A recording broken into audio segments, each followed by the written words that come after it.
Well, I have the pleasure of doing interjections today. And when I reached out to our next speaker to let him know that I would be introducing him, I asked him if there was anything special he wanted me to say. And he said, "You know me, Jen." And I do. I have had the pleasure of working with him for the last 15 years. And what I can say is that he's very smart, he is kind and caring and dedicated to the epilepsy community. While he's started off here in California at UCSF, we are in Arizona, are so very lucky to have him as the chairman of neurology and the epilepsy director at Banner University Medical Center. So without further ado, Dr. Chung. Thanks, Jen. Thank you, guys. I know that I'm competing with significantly great weather outside and probably lunchtime as well, too. But we're going to try to make it worthwhile. And here's the thing. I'm not here to give a lecture today. I want to share some information, but I want to hear from you and try to answer any questions you may have. The last few years I've been here, we're running out of time because of answering your questions. Having said that, probably you won't have no questions by my luck this year. But I just want to let you know that any questions or any comments were welcomed, and we will discuss. It does not have to be your own family members. You can say your neighbors, anybody, any questions regarding epilepsy. Topic, today we're going to talk about refractory epilepsy, whatever that means. But we don't have to stick to that topic. If you have any other related, seizure-related questions, I'll be happy to. If you have any questions regarding your relationship with your significant others, I can help you with that too. So with those two categories, I can answer your questions. We all know that epilepsy is very common, right? Can you guys tell me how many people have epilepsy, diagnosis epilepsy in U.S.? 1 in 26 people will eventually get epilepsy, right? Is that your answer too? You have epilepsy, but 1 in 26 equates to how many people in the U.S.? Let's magnify it. 3 million, yeah. We're actually going to tell you that, I'm going to tell you, when Jen mentioned I was trained at UC San Francisco, and back then, my first publication starts with, epilepsy is a common disorder affecting 1.5 million people in America alone. 1.5 million. Now we're talking about 3.7 million people. So way over 1.5. What happened? Why do we have more epilepsy patients these days than when I was a resident a few years ago? No, just kidding. A few decades ago. What happened? Better diagnosis is a good answer, yeah. But there's actually one driving force. Besides the diagnosis and besides education, there's something else. Yeah, population is growth, but I don't think we tripled the population since then. But it's more about aging population. And you will know that it's not just a phenomenon in U.S. alone, but throughout the world. Birth is going down, especially in Europe and Asia. Birth is going down, and U.S., in Europe as well too. And then people live longer. Is that a good news?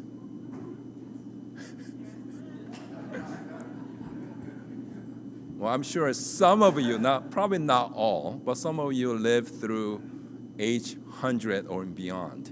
Whether it's a curse or blessing, it may happen. So aging population with aging brain tend to cause seizures, stroke, tumor, degenerative changes, including Alzheimer's disease.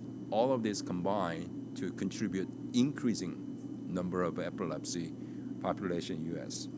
If you look at today's topic, refractory epilepsy. What percentage are refractory from medications and sometimes surgery as well too? Yeah, 1/3. So eventually with a new medication or not, approximately about 20% are become refractory to various medications. Now, can anybody define what refractory epilepsy means? What do you mean, Yes.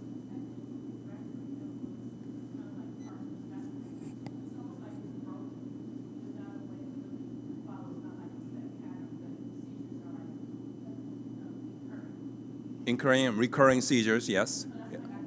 Yeah, it's good, yeah.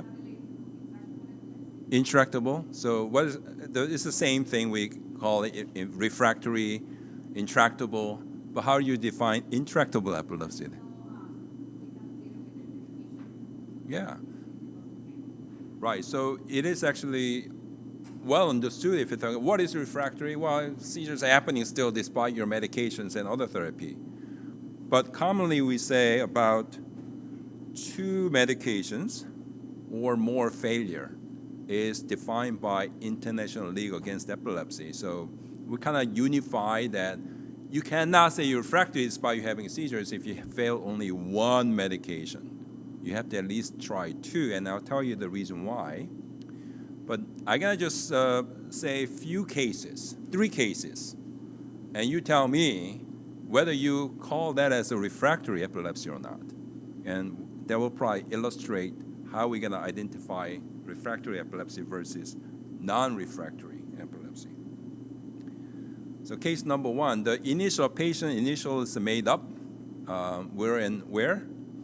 Walt Disney and Disney Park. So all the initial 2-letter words has something to do with Disney. So WD, what is that? Walt Disney, okay. The WD has ATV accident in Arizona, and then 5 days after, start having seizures. He's on medication, and seizure only occurs when he's drinking alcohol. Not a great idea, but pretty much he told me that when I drink a beer or 2, and then maybe not immediately, sometimes the following day or overnight, I will have a seizure. He actually had a head trauma on the MRI scan, and he was actually unconscious for a couple of days after the ATV accident. Even after changing medication several times, he continued to have seizures, and usually only when he drinks, again, alcohol. Does he have a refractory epilepsy? I've seen a lot of people say no. Anybody say why not?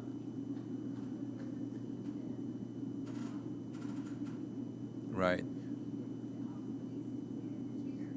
Right. So if you have a consistent trigger, and that's the one that you are only causing seizures because of that, then we don't really necessarily define them as a refractory. Refractory, again, is a failure to treat with a medication, but not more spontaneous seizures rather than triggered by certain events like this, drinking alcohol. That's actually important. I'm glad that you guys noticed that. The second patient is MM. What does the MM stand for? What? Mickey Mouse? Okay, I was gonna say more politically correct these days. I was gonna say Minnie Mouse, because it's she. Minnie Mouse. Okay, MM has a JME called juvenile myoclonic epilepsy. You probably heard that term many times this symposia. She has 3 different types: myoclonic jerks, in the morning especially, sometimes spilled milk. It has a staring spells lasting several seconds to 10 seconds, and also have a not so frequent but rare convulsions as well too. Okay, we tried 2 medications. Convulsions and staring spells are well controlled, and there's a brief jerking still continue. It doesn't really bother her because that's it, and seizure's over. But sometimes triggered by the sleep deprivation, sometimes triggered by some high stress level, but it's just the myoclonic jerks. But other types of convulsions, staring spells, more debilitating type of seizures are controlled. Can we say she has refractory epilepsy or not? Yes. Please feel free to elaborate. That's all. Well, when you get a correct answer, you don't have to really explain, right? So I don't know how many people are here in the previous talk, but if even the small seizures, it could be aura, it could be now we call it focal aware seizures, or even myoclonic seizures, the small ones, brief ones, it's still seizures, and if you have those, they can be still refractory, as long as she failed, and she did, 2 or more medications. Okay, one last case number 3, DD. Oh, yeah, thank you, Donald Duck. He has an unknown cause of seizures since age 31, so adult onset seizures, and has recurrent seizures despite medications. He's tolerating medication well and tried 3 medications, but discontinued them due to dizziness and usually headache, like after 1 or 2 weeks after starting the medication. So he's currently taking 4th medication at the low dose and still having seizures. Is he refractory? Yep. Anybody in this room says yes, you raise your hand. I don't know because do we know that the other meds would treat the epilepsy that have side effects? So, okay, that's part of the question that I was going to ask you. But do you think he has a refractory epilepsy for that reason you mentioned? It's a hard diagnosis. We see this a lot, actually. This is one of the common things we see, and sometimes I don't know how to answer. So let's say somebody's taking medication X. I'm not actually referring to any specific medication, but medication X, and he's taking only about half the dosage that we usually treat with. Could not increase the dose due to the tolerability issues. And those population, again, it can be classified into refractory. This is a kind of gray zone. But sometimes we define, more medically speaking, tolerability is not part of the refractoriness. So meaning that if you can't really take the medication due to tolerability issues and only take a small dose and still having seizures, we say that may not be refractory because it did not give a fair chance for the medication. Like you said, any medications to work. So this may not, Donald Duck may not have refractory epilepsy, but maybe undertreated seizures and still continue to have seizures. Okay, so the other thing I didn't talk about is, I didn't want to keep going with the case, how we then define seizure freedom. Do you have to be seizure free for 20 years, 10 years, 6 months, 3 months? How do you define seizure freedom? Because sometimes I see people, well controlled. I don't know if you saw somebody came to me before we started, and one of my patients, he was seizure free with a new medication I did on about 4 years, and then started having seizures again. So do we define certain duration of time to call it seizures are controlled or seizure free per se? In the literature, usually 1 to 2 years. So it's kind of a little bit of a moving target in a sense. Because sometimes you get seizure free for 2 years, and they would say, yes, seizure free. And now they're out of the 30% refractory, but then next year start having seizures again, and that person go right back into the refractory. So point here is, just because you're refractory today does not mean that you'll be refractory for the rest of the life. And vice versa, just because your seizures are well controlled today does not mean that you can actually revert back to the refractoriness.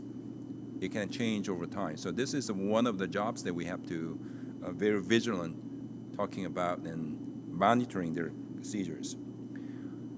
You may wonder, why do we set 2 seizure medications to be refractory? Why not 3? Why not 5? We have 30 seizure medications, right? I'm going to show you this one first. This is a number of seizure medication. If you look at that number on the y-axis, it's up to like 30 now.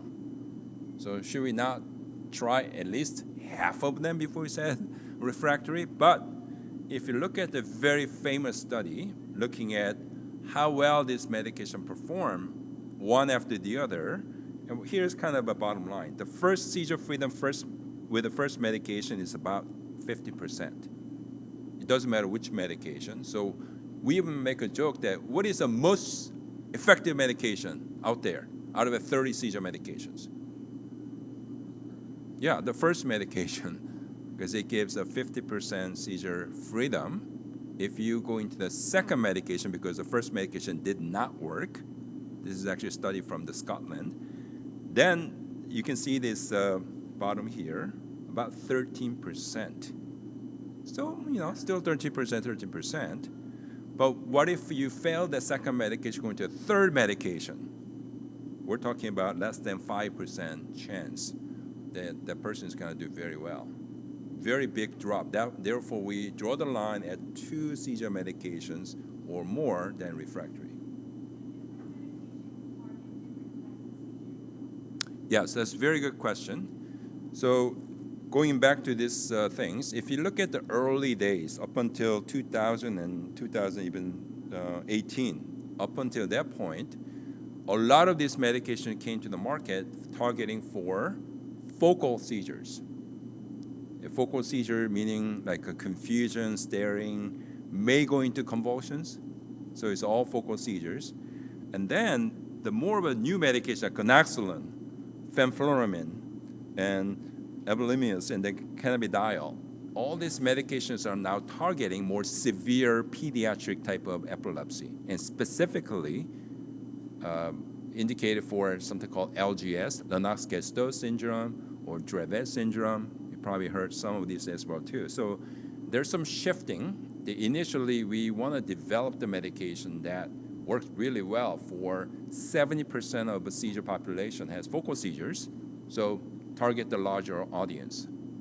And now the newer medication the last 5 years or so are targeting very specific disease state like LGS.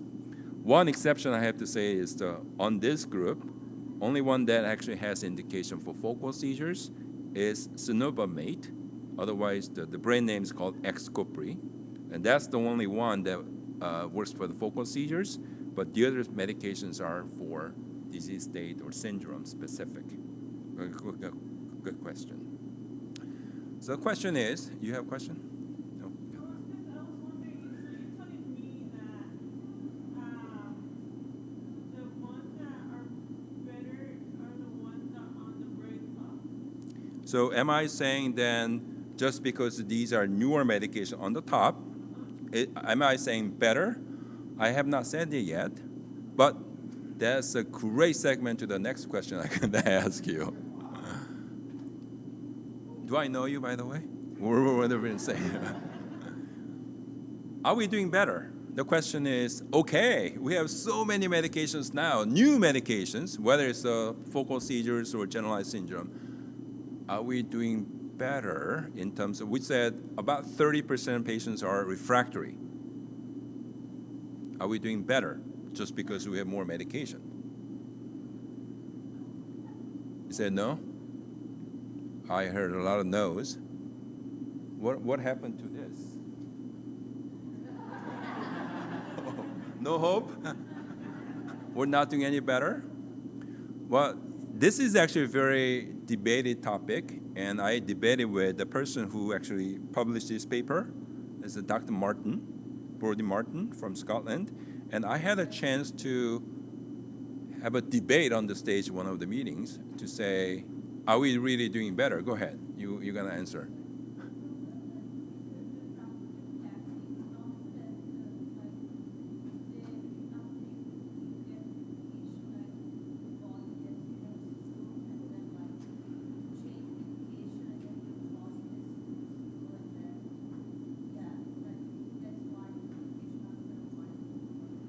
Okay, great. Again, I don't know you, but you're about 5 slides ahead. Our question is, well, don't we actually have when we place a new medication and they do well for like 3 months, 6 months, and they're having seizures again, like a honeymoon. I don't know how long your honeymoon lasted, but 3 to 6 months, hopefully longer than that. But we call it like a medication honeymoon, that people do well. And then after that, start having seizures. Are those people also refractory? Yes, because again, if they tend to have seizures afterwards, despite how well they did in the beginning, they can be still refractory. Now we're gonna go back to the question I placed on you. Are we doing any better? And majority of you overwhelmingly says no. We're all scammers standing up here and talking about the medications. So Dr. Martin, who actually did the initial study, said, you know what? I did a study back in early 90s, about 30% refractory. And then we have like 2010, still 30% refractory. Therefore, his name is overall prevalence of refractory epilepsy had not changed over decades, saying that we're not really necessarily doing better. And this is a kind of a documented study looking at different time frame. The 63, 64, 61 indicates the seizure freedom rate. So all over many decades, still 30% or higher. Go ahead.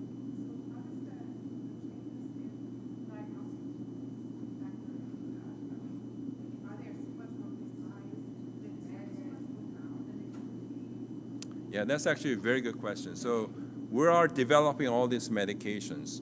Are we specifically targeting the etiology or cause of seizures by these medications? The answer is no. Unfortunately, seizure is kind of a symptoms, right? You can have a stroke, can have seizures. You can actually be born with it. You have a head trauma, like our case. Was it MM? Oh yeah. No, Walt Disney. That case, head trauma and the seizures. So many different causes of to have seizures. But then, when it comes down to we choose a medication, we choose a medication that is all focal seizure. Those kind of indicated for type of seizures, not the underlying cause. And maybe that's one of the limitations that we have, because we look for the causes, but we're not finding the medication specifically for the cause, but rather just as different seizure types.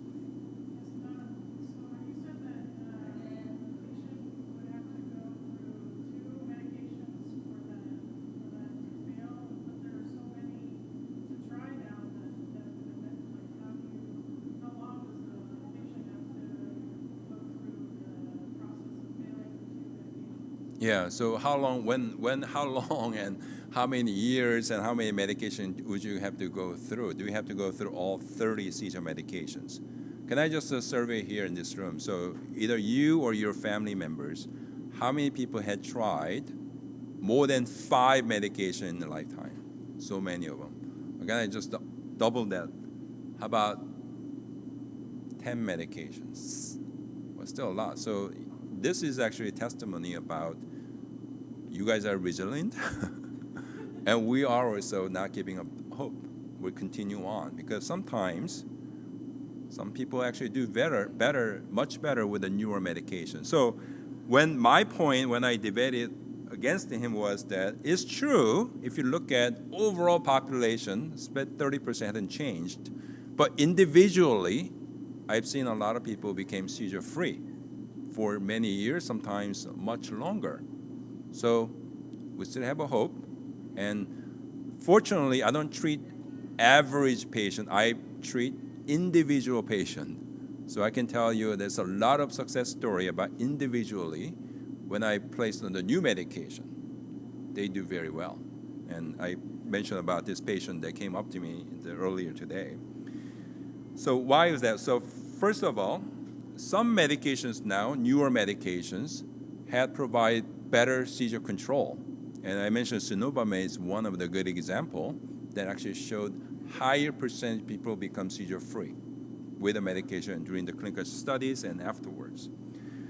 And the other thing is that for convulsive seizures, convulsive like grand mal seizures, you may call it, tonic-clonic seizures, and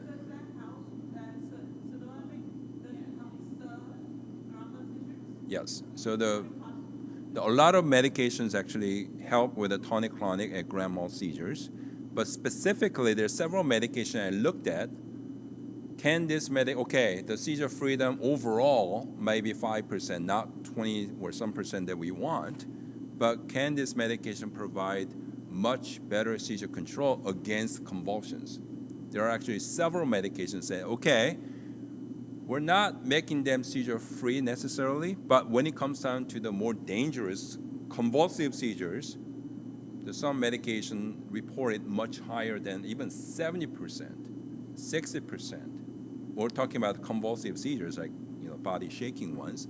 Cenobamate, I mentioned that's one of them, but there's a medication called Fycompa or Prampanol.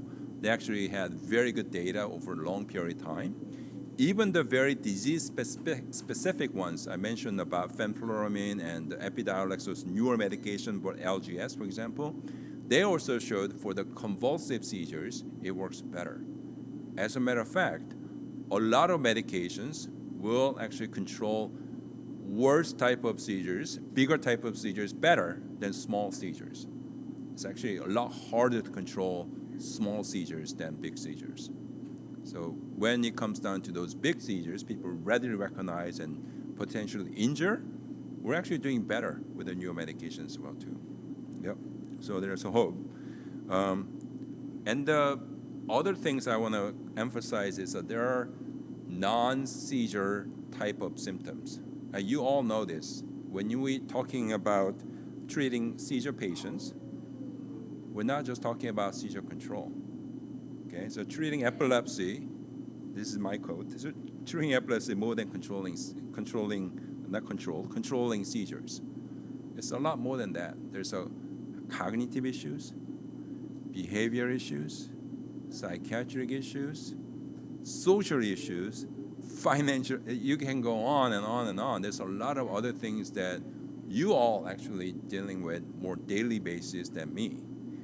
So this data actually shows something important. So the yellow line is the incidence rate of psychiatric symptoms such as depression and anxiety, those kind of things. Basically, if you have seizures, those kind of symptoms are far more common than those people who does not have epilepsy.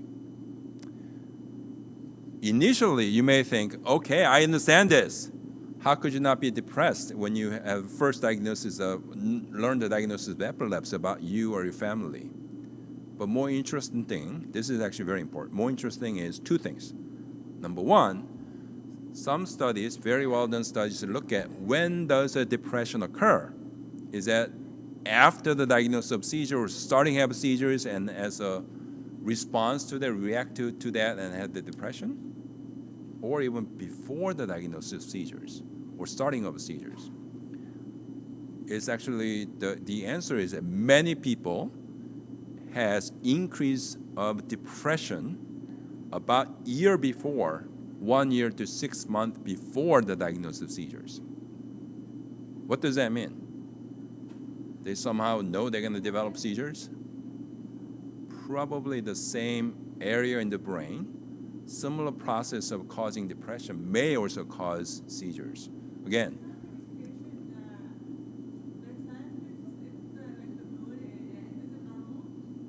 the moody is no. We're gonna talk about that a little bit more about it. She's asking, is it normal to be moody when you have a seizure disorder? It's very common.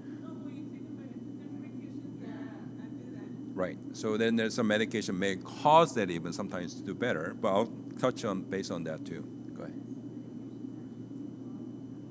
Right. Do you know any medication that cause a? Yeah. Do you know any medication that you know that may cause depressive symptoms? Yeah. So interestingly, lamotrigine and lamictal is indicated by FDA for bipolar disorder. So.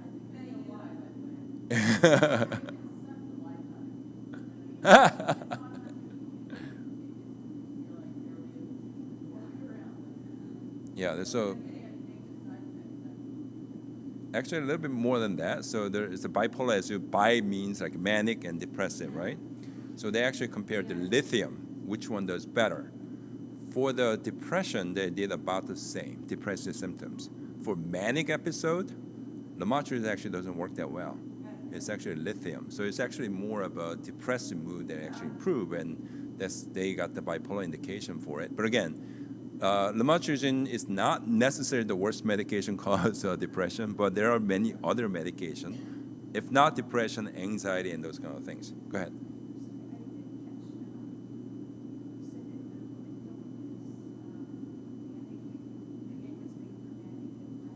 It's indicated FDA approved it for the use for the bipolar 1 disorder. Go ahead. Keppra could be. Yeah. Do you have a personal experience with the Keppra? What happened with the Keppra? Horrible depression. Okay. Yeah. Unfortunately, Keppra is one of the most commonly used medication these days. Go ahead.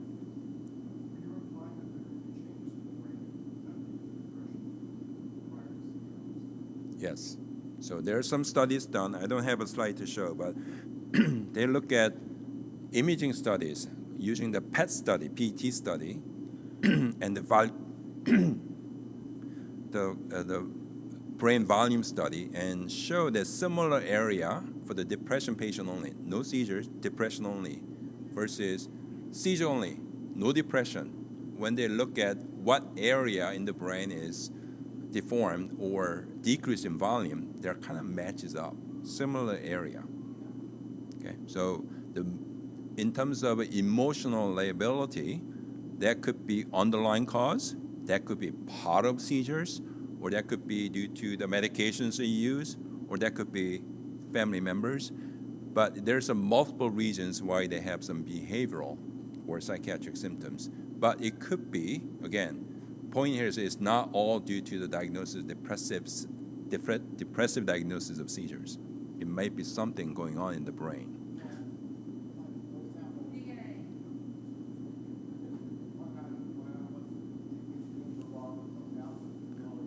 Yeah. The downer, right? Yeah. Yeah. So again, we have to be very careful, and we actually depend on you, patients and family, and to tell us, well, this medication is causing me this and that. If you don't speak up, we can't really know. So just make sure you communicate with your providers about side effects. Change your mood? You look like a very happy person sitting up front. And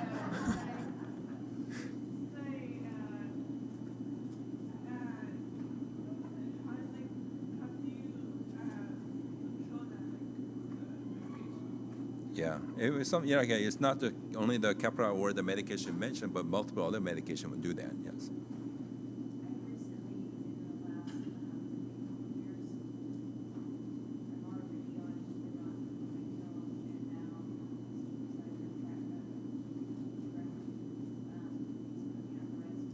Mm-hmm.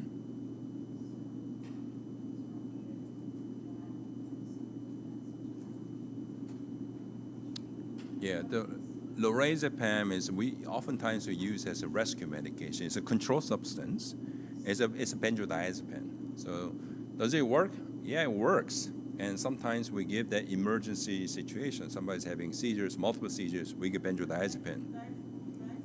Yeah, Diastat is the part of benzodiazepine called the diazepam or Valium. So we use it, but problem with that is your brain gets so used to it. If you give every day, it no longer works, or sometimes you have to increase the dose, and after so long, it does not work. And there's a good reason why that is. So we try to avoid giving those kind of rescue medication, benzodiazepine, as a daily medications, and try to reserve it for the rescue medications. But here's one more important thing about depressive symptoms and seizure control.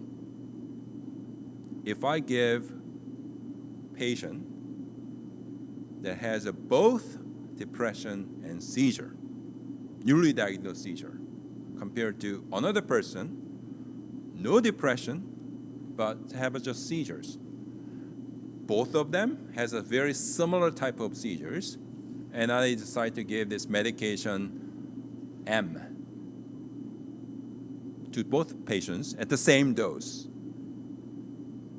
First question, who do you think is more likely to be seizure-free? The person who has a depression and seizures, or just a seizure? Number two question, who would have more side effects from the same medication, same dose?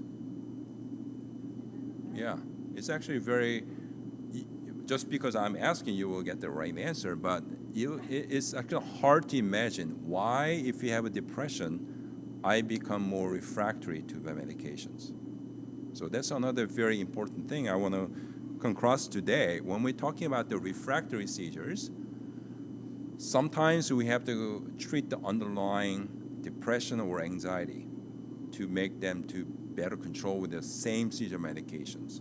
So this graph basically showing that if you have a depression, medication doesn't work that well compared to those people who does not have depression. The another slide I'm not going to show is they also develop more side effects. If you have both, more side effects. Third thing is, what about epilepsy surgery? Yeah, even the epilepsy surgery, same type of temporal lobe seizures, they actually remove the temporal lobe to make it seizure-free. If you have a depression, they don't become as seizure-free as those people who do not have depressive symptoms. So depression is something that we have to treat. And this is actually fairly new information because we always talking about seizure control, and depression, I say, well, just go to your psychiatrist, right? But we have to actually address both, really.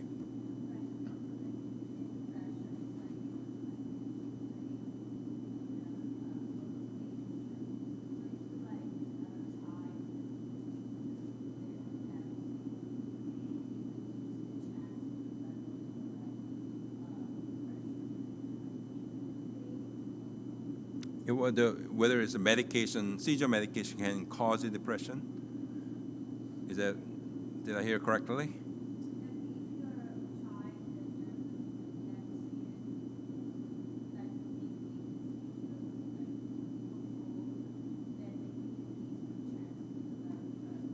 Oh, I see. So if you're a youngster and have seizures, if you treat well the seizures, would we actually prevent developing of depression later on?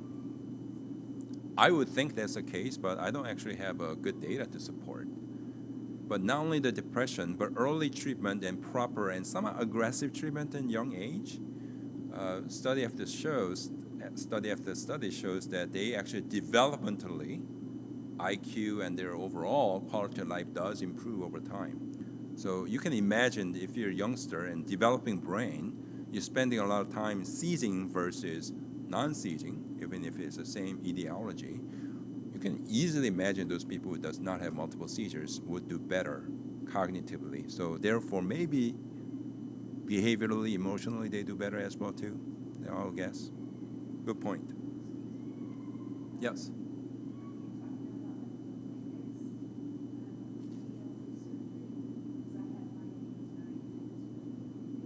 Mm-hmm.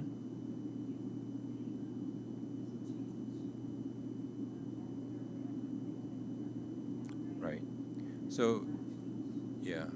So idea of a seizure surgery is to remove the spot, smallest and the better control. So there's some like a laser ablation. That's what we usually do, and it's like small incision rather than big incision. Like a less is better in brain surgery.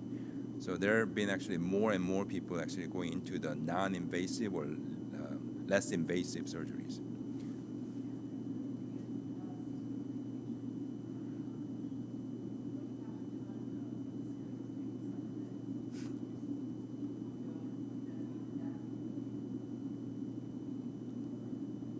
Yeah, right. Yeah, that's a dilemma, isn't it? Right.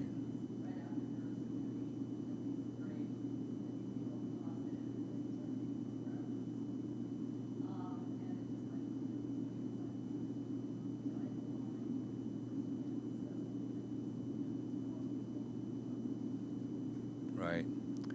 Yeah. So the earlier comment you made, like you gave me this medication, that medication, I'm experiencing all side effects, and I hate it. And some people put it, seizures I have once a month, side effect I have every day. Right. And then I still have seizures too. Right. Right. Yeah. So that's one of the main reasons we change the medication. It's not just because the seizure medication does not work. I can tell you, this is a kind of bold statement. I can probably make everybody seizure free, most of the people, if I give enough medication of any kind. They may not be functioning at all. They may be comatose, but they may not have a seizure. So we're limiting how much we give based on side effects, and that's where the problem is.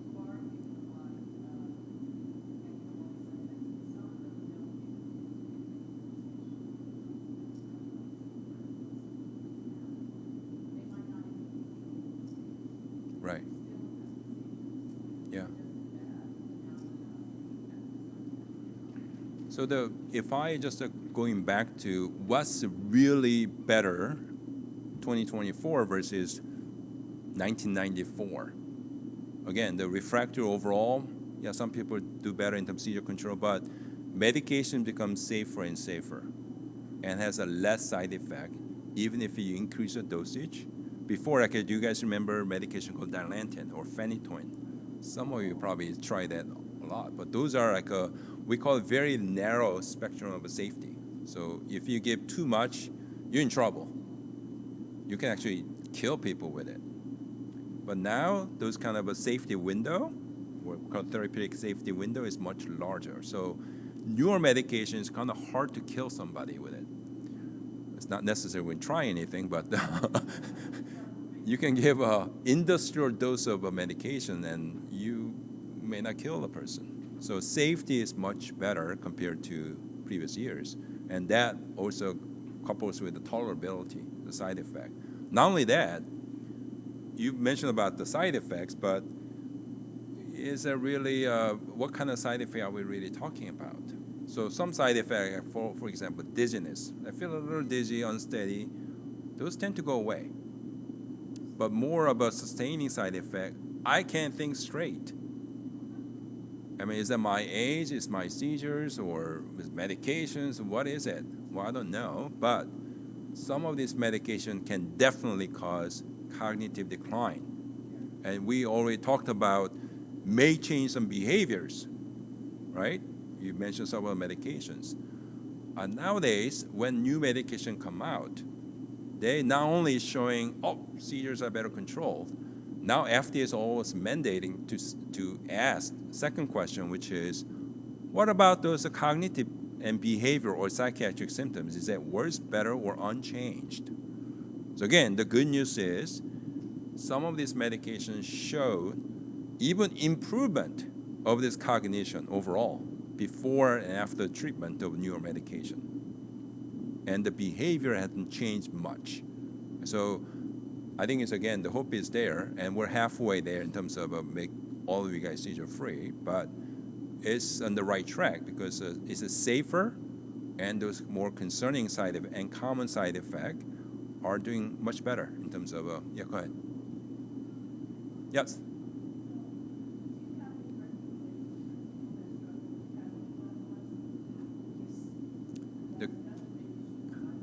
So the fancy term, catamenial epilepsy, is actually defined, the pattern is in 1883. So 1800s, people already recognized people have altering of seizure frequencies, women, we're talking about women, based on their menstrual cycle.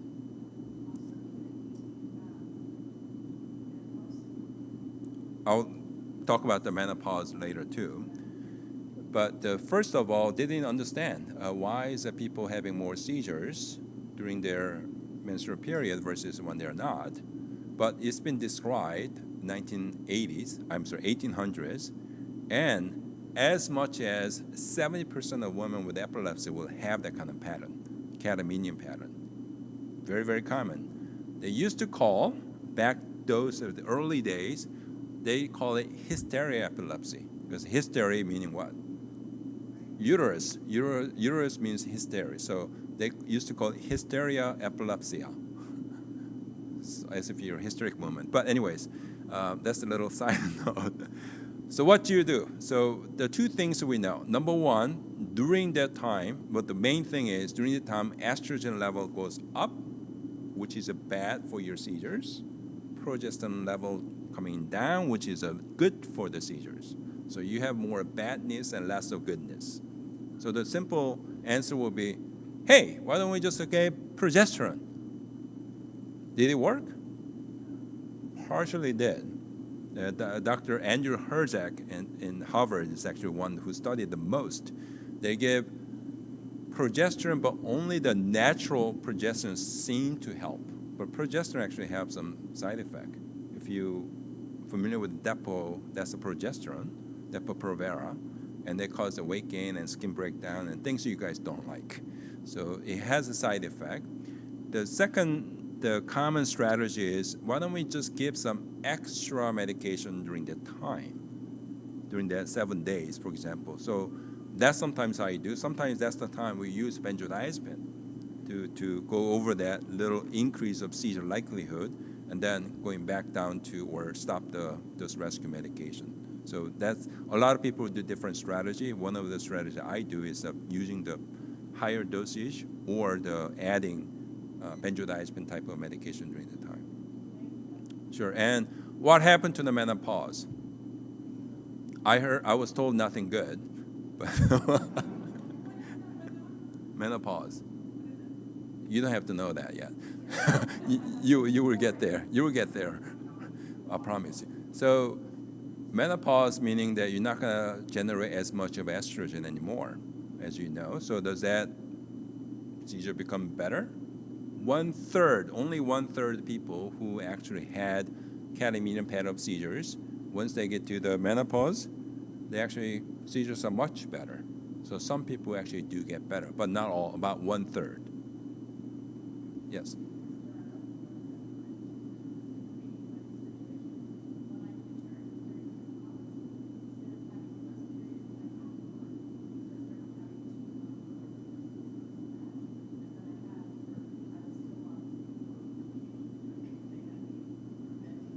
Yeah, yeah. Right.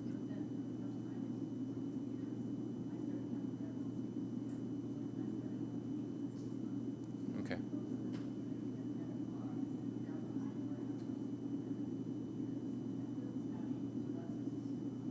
But yeah, again, not everybody. Some people actually do get better because of that. Okay. Yeah, go ahead.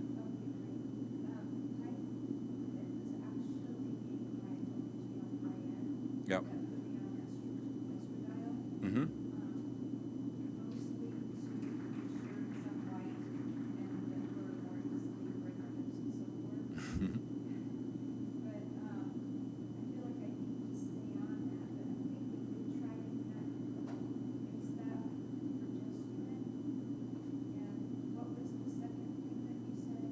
It's benzodiazepine that I use, but I strongly recommend in your case that now if you're gonna have the estrogen replacement, hormone replacement therapy, then I mix with the progesterone for sure, for that reason.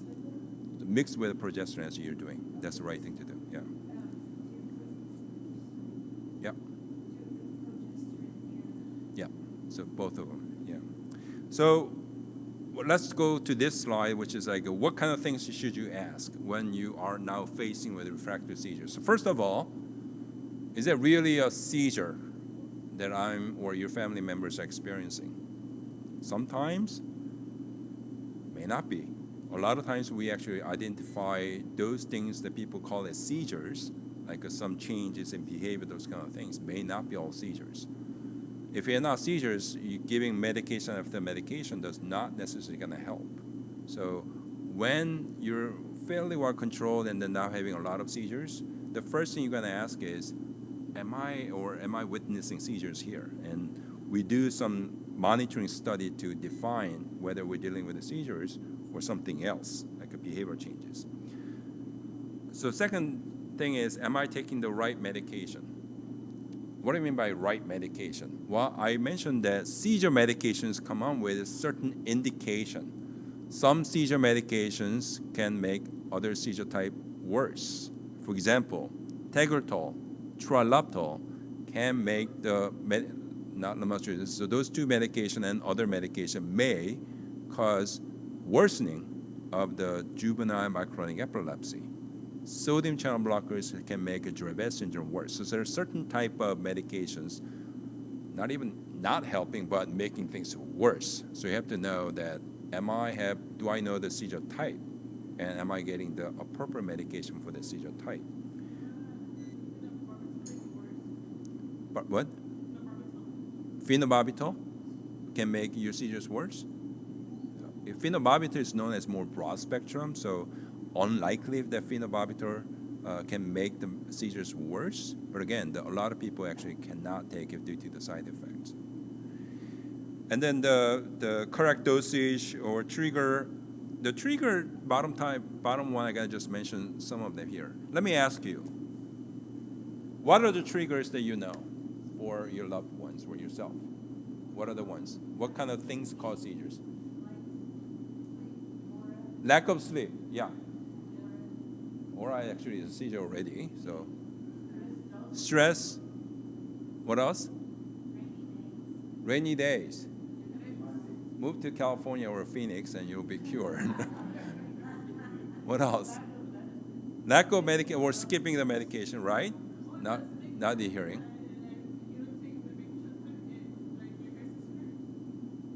So not taking medication, yeah. Yeah, the second aura. Yeah, those are auras already having seizures, not a trigger. You're already into it. Let me just introduce some other things so you may not know. Write it down. Benadryl. I don't know how many people I've seen taking Benadryl because they cannot sleep well or allergies. Benadryl definitely can make seizures worse. It's not causing the seizures. It can trigger. It's not the reason they're developing seizures, but it can trigger seizures, okay? Benadryl. Sometimes in monitoring, we actually give Benadryl to the patient to induce the seizures. So it's that strong. Let's talk about some other ones. Energy drinks. I've seen a lot of people drink energy drink, Monster or Rockstar, what else you got? Red Bull, all those kind of things. Yeah. Because they're like, yeah, I understand, because medication you gave me make you sleepy, therefore I need to boost me up. And some people say I cannot drink too much coffee or don't like the taste of coffee. So I drink this energy drinks. Can I do that? Let me introduce myself, who actually wrote the initial article, that energy drink cause seizures. It actually not only induces seizures. I've seen people who never had a seizure before, an empty stomach, drinking 2 cans of a Rockstar and having seizures afterwards. So why is that? Is that just a coffee or caffeine in it? It's actually, if you look at some other ingredients in the energy drinks, it's known to cause seizures in animal studies at least. And it was defined, my paper actually showed those people without seizure medications stop energy drinks and then seizure went away. So if you have people drinking a lot of those, cut those, stop. For you, you should not drink anything. Just drink water. All right. Go ahead.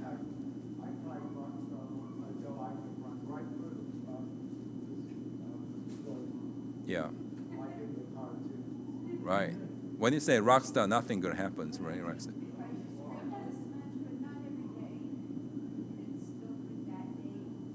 You're like one of my patients. Can I drink this much alcohol every day?